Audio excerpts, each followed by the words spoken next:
Shalom! Você está no podcast Exegese e Exposição.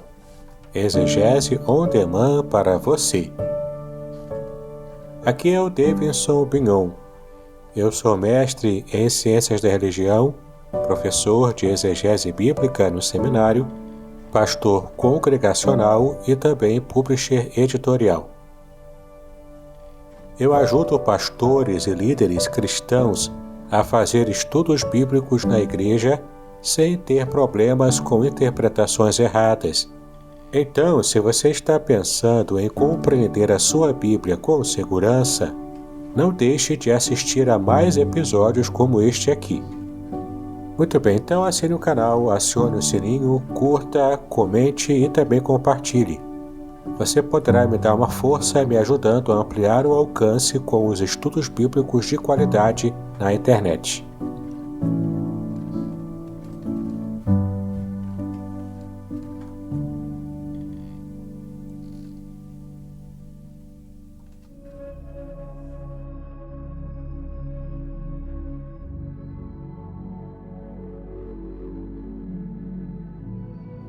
Muito bem, então estamos no episódio 9 da nossa série especial sobre as doutrinas fundamentais do cristianismo, as doutrinas básicas da nossa fé, a fé cristã.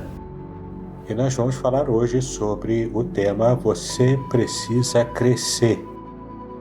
E o versículo para que você possa memorizar está em 2 de Pedro, capítulo 3, versículo 18, que diz o seguinte: Antes, crescei na graça e no conhecimento de nosso Senhor e Salvador Jesus Cristo. Então, nós vimos no episódio anterior que a igreja é um organismo vivo e também dinâmico.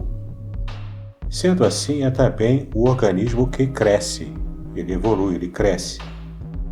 E o crescimento da igreja pode se dar tanto de modo extensivo, com o acréscimo de membros, portanto, dessa maneira mais visível, que a gente pode perceber, quanto também o crescimento se dá de modo intensivo, que é pelo amadurecimento da vida e a fé também dos crentes.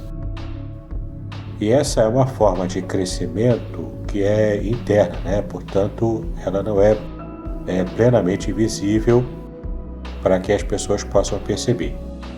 Mas o fato é que, tanto no crescimento em número, quanto no crescimento em termos de maturidade na fé, tudo isso é parte dessa missão que a igreja tem em estar crescendo. Então, neste episódio, trataremos do crescimento no sentido intensivo, embora, claro, devamos entender que esses dois modos de crescimento jamais podem se separar. Então, o nosso foco, a nossa meta é crescer como igreja, tanto em número quanto também em qualidade espiritual. No corpo normal, o nascimento é seguido de crescimento. Assim também terá de ocorrer com o cristão.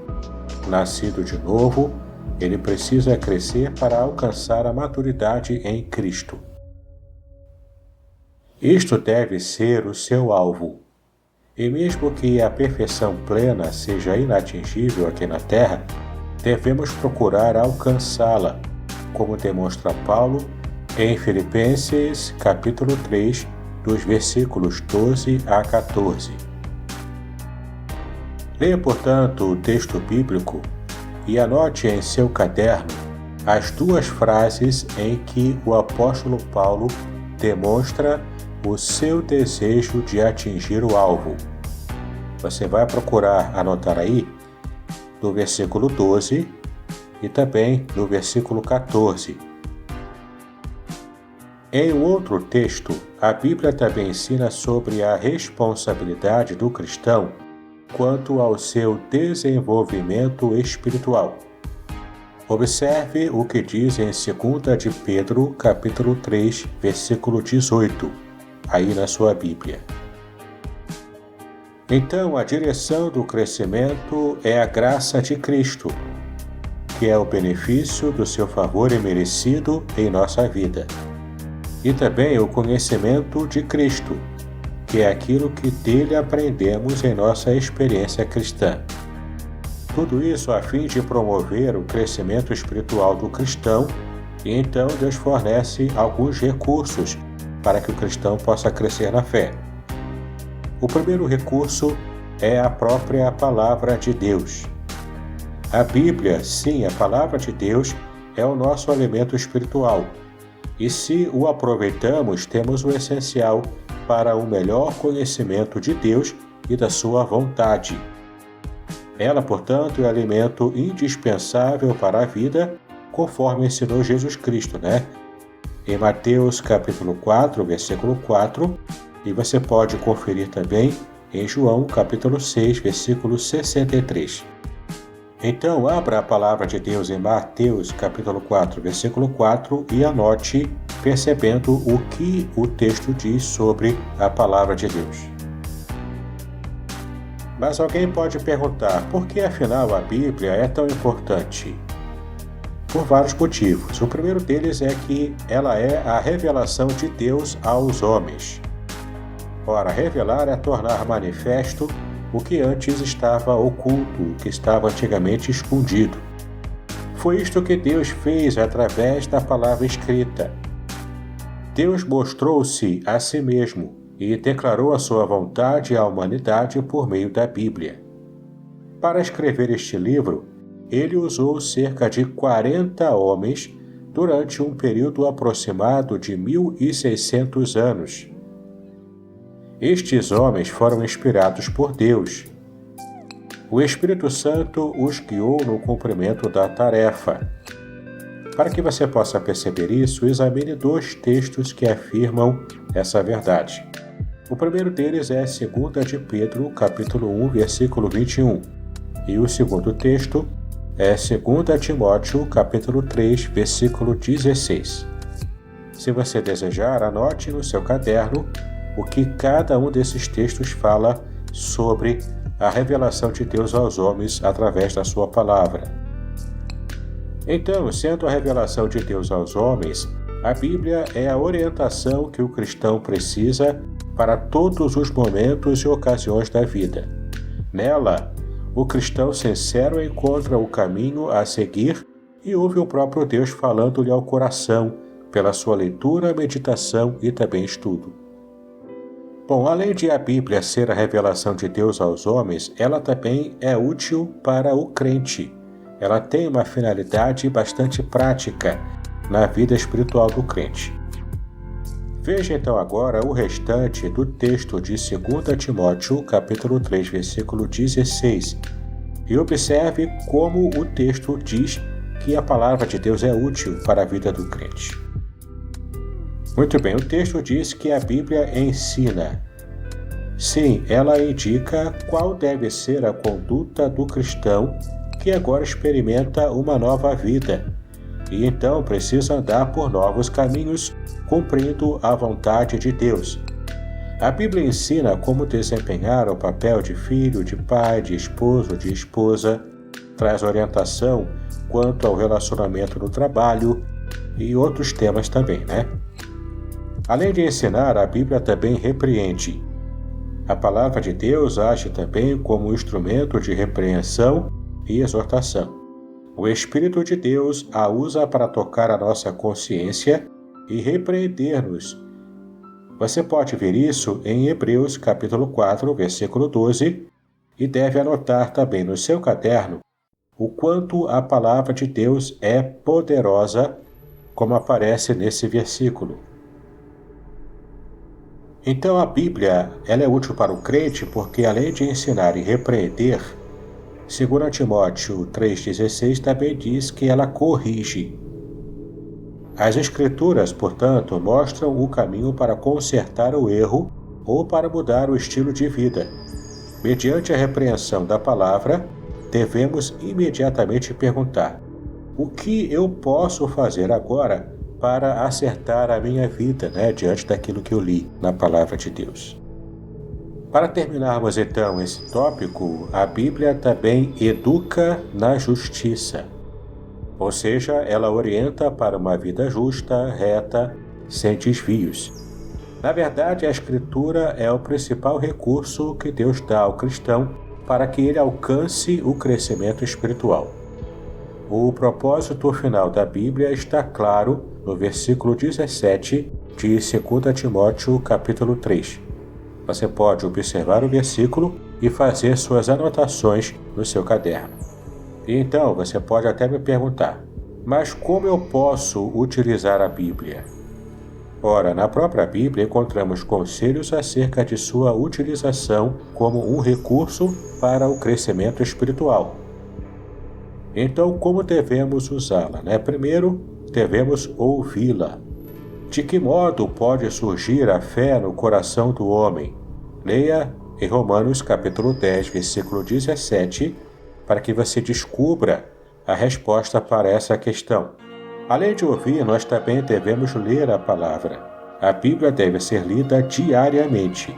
Em Deuteronômio capítulo 17, versículo 19, são apresentadas 2 razões pelas quais devemos ler a palavra de Deus diariamente. Você quer saber quais são elas? Leia o texto e anote também no seu caderno essas 2 razões pelas quais devemos ler a palavra diariamente. Outra maneira também muito importante de nós utilizarmos a Bíblia é meditando nela. A leitura pode ser seguida de uma meditação. Meditar é um exercício mental que pode ser orientado com as seguintes perguntas. Qual o assunto principal do texto lido? O que ali se ensina acerca de Deus Pai, do Filho e do Espírito Santo? Como relacionar este ensinamento com a minha própria vida prática? O que Deus quer que eu faça após a leitura da sua palavra? Podcast Exegese e Exposição. Exegese on demand para você.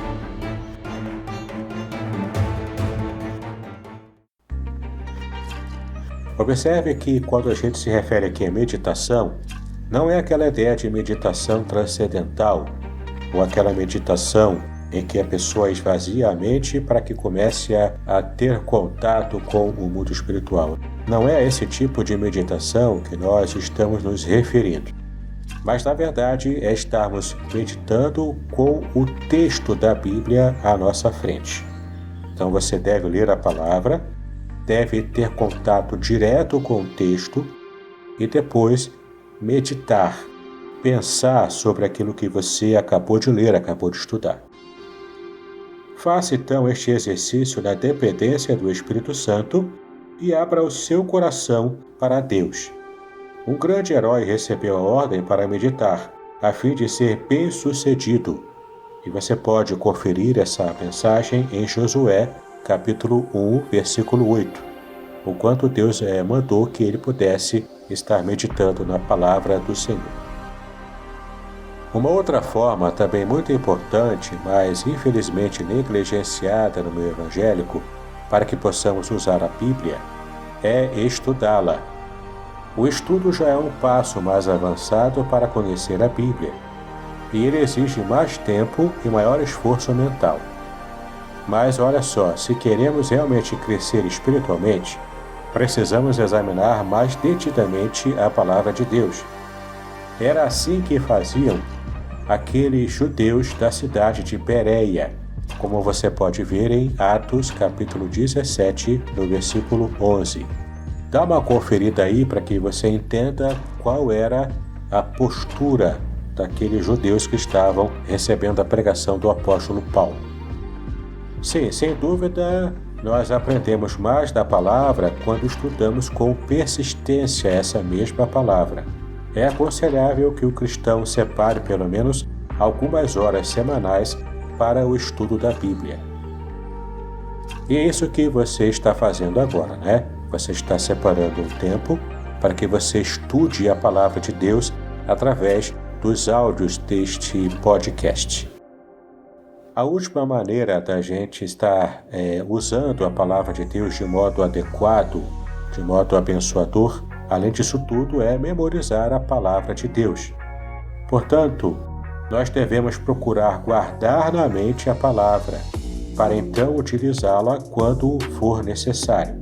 Quando Jesus foi tentado no deserto, ele não tinha consigo os rolos das Escrituras Sagradas do Antigo Testamento, mas ele as citou.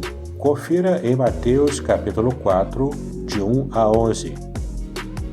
O salmista também apresenta uma vantagem bem prática de guardar no coração a palavra. Você quer saber qual é? Confira no Salmo 119, no versículo 11, e anote no seu caderno qual é a vantagem prática de guardar a palavra no coração, de memorizar a palavra. Bom, todos esses modos de utilização das Escrituras, eles não terão nenhum sentido em si mesmos se a mensagem de Deus não for aplicada na prática de vida do cristão. Ora, por essa mesma razão, Tiago faz aos ouvintes da palavra de Deus a seguinte advertência, que você pode observar em Tiago, capítulo 1, versículo 22. E o versículo diz o seguinte: tornai-vos, pois, praticantes da palavra e não somente ouvintes. Uma outra disciplina cristã que vai nos fazer crescer na nossa fé é a oração. Além do contato diário com a palavra de Deus, também devemos ter uma vida prática de oração. Clamar ao Senhor, falar com o Senhor, ter intimidade com Ele.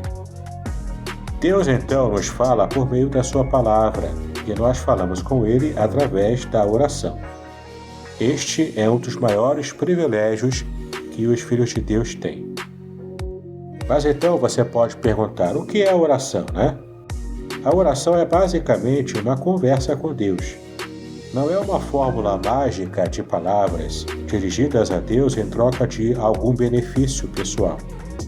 Trata-se, na verdade, de uma prática muito pessoal, muito íntima. Uma verdadeira conversa com alguém a quem amamos e que também nos ama, Com alguém que vive e nos escuta com interesse, porque o Senhor está interessado, sim, na nossa vida. Jesus Cristo nos autorizou a conversar com Deus por meio da oração, porque Ele nos abriu o acesso ao Senhor. Confira, por exemplo, em Hebreus capítulo 10, versículo 19. Então nós podemos ter a confiança de que o Senhor nos ouve quando a Ele nos dirigimos através da oração. Confira em 1 de João, capítulo 5, versículos 14 e 15. Mas então você pode me perguntar, quais as condições para que a oração seja ouvida e respondida por Deus? Ora, a Bíblia nos aponta algumas condições para que as orações sejam ouvidas e respondidas pelo Senhor. Examine então os textos que eu vou estar citando aqui e anote no seu caderno, descobrindo quais são essas condições para que Deus ouça as nossas orações. O primeiro deles, João capítulo 14, versículo 14. O segundo texto, Mateus capítulo 21, no versículo 22. E o último texto, 1 de João capítulo 5, versículo 14. Bom, essas condições não podem ser consideradas separadamente, mas sempre em conjunto. Toda oração deve ser feita com fé, em nome de Jesus e também em espírito de submissão à vontade soberana de Deus. Então, meu irmão, minha irmã, você que está acompanhando esse estudo, este episódio, jamais se esqueça dessa verdade. Quando e onde orar? Você pode também me perguntar, Ora, não se encontra na Bíblia nenhum lugar determinado para a oração, e nem mesmo a indicação do tempo específico para orar, Todo tempo, portanto, é tempo de oração. Veja o que diz em 1 Tessalonicenses, capítulo 5, versículo 17. O profeta Daniel também tinha o costume de orar a Deus. Ele orava 3 vezes ao dia, conforme você pode ver em Daniel, capítulo 6, versículo 10. Então, por causa desse exemplo, é aconselhável que o crente escolha o momento para a oração, se empenhe em cumpri-lo. A oração é também a oportunidade de comunhão com Deus, e quanto maior a comunhão, maior a condição para crescer. Então, meu irmão, minha irmã, gaste tempo, invista tempo em sua vida de oração. Bom, quanto ao lugar, o melhor é um ambiente tranquilo, onde se possa estar a sós com Deus, como Jesus mesmo sugeriu, né? Lá em Mateus capítulo 6, versículo 6. Que diz o seguinte: Tu, porém, quando orares, entra no teu aposento e, fechada a porta, orarás a teu Pai que está em secreto, e teu Pai que vem em secreto te recompensará. Fantástico, né? Aqui não há nenhuma referência a estarmos fazendo orações bonitas, bem colocadas em público, mas apenas uma disciplina em que você busca a intimidade com o Pai lá no íntimo do seu quarto. Mas a Bíblia também tem muito a dizer sobre o poder da oração, né? Tem até aquele cântico que nós frequentemente entoamos em nossas igrejas, né? Que eu creio no poder da oração. E de fato, a Bíblia informa que há muito poder na oração. Ela é poderosa quando ela é feita com sinceridade e segundo a vontade de Deus. Uma ilustração do poder da oração se encontra em Tiago, capítulo 5, do versículo 13 ao versículo 18. Nessa passagem, nós vemos o texto mencionar a experiência de Elias. O apóstolo Tiago, portanto, afirma que muito pode por sua eficácia a súplica do justo, como você pode observar no versículo 16. Além disso, a vida de oração de Jesus é também um exemplo de poder da oração. Ele tomou as grandes decisões do seu ministério com o apoio da oração. E você pode conferir na sua Bíblia em Lucas capítulo 5, versículo 16, capítulo 6, versículo 12 e, por fim, capítulo 22, versículo 41. Por isso, com grande autoridade, Jesus deu ordem aos seus discípulos para que continuassem em oração. Confira em Marcos, capítulo 14, versículo 38. Finalmente, é preciso considerar que não se aprende a orar de um dia para o outro. O novo convertido pode não saber orar, mas ele deve ter paciência e ir aprendendo a orar com o tempo, usando palavras simples na sua conversa com Deus. Deus não exige discurso bonito e nem palavras rebuscadas quando estamos orando, quando estamos falando com Ele. Confira só em Mateus capítulo 6, versículo 7. Então o que Deus quer é sinceridade do coração, daquele que está falando com Ele, daquele que está orando. Apenas 2 ensinos básicos devem ser lembrados ao estarmos orando. O primeiro deles é que a oração deve ser dirigida ao Pai, como nós aprendemos na oração que Jesus ensinou, que é a oração do Pai Nosso, né? Confira em Mateus capítulo 6, versículo 9, quando o texto diz: Portanto, vós orareis assim: Pai nosso que estás nos céus, santificado seja o teu nome. Se ele dirige aqui a oração ao Pai.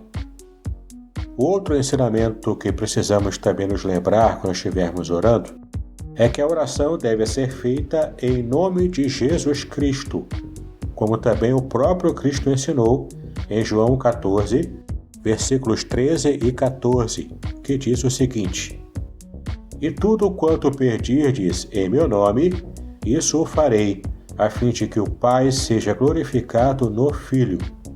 Se me pedirdes alguma coisa em meu nome, eu o farei.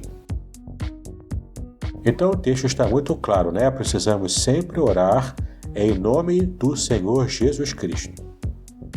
Então, mantenha a sua vida de oração em dia, sempre colocando diante do Senhor a sua vida de modo simples, direto, mas ao mesmo tempo prestando atenção que a sua oração deve ser elevada ao Pai e também deve ser feita em nome de Jesus. Muito bem, então encerramos aqui o episódio de hoje. Espero que você tenha aproveitado bastante o nosso estudo e prepare-se. No próximo episódio, falaremos sobre os seus privilégios como cristão, como servo de Deus. E não se esqueça de estar assinando o meu canal do YouTube, clicando no sininho, para que você receba as notificações dos próximos episódios dessa série. E também, se você quiser ampliar o alcance do meu trabalho, é só você dar o seu like e também compartilhar com os seus amigos. Que Deus abençoe os seus estudos, paz e bênção sobre a sua vida.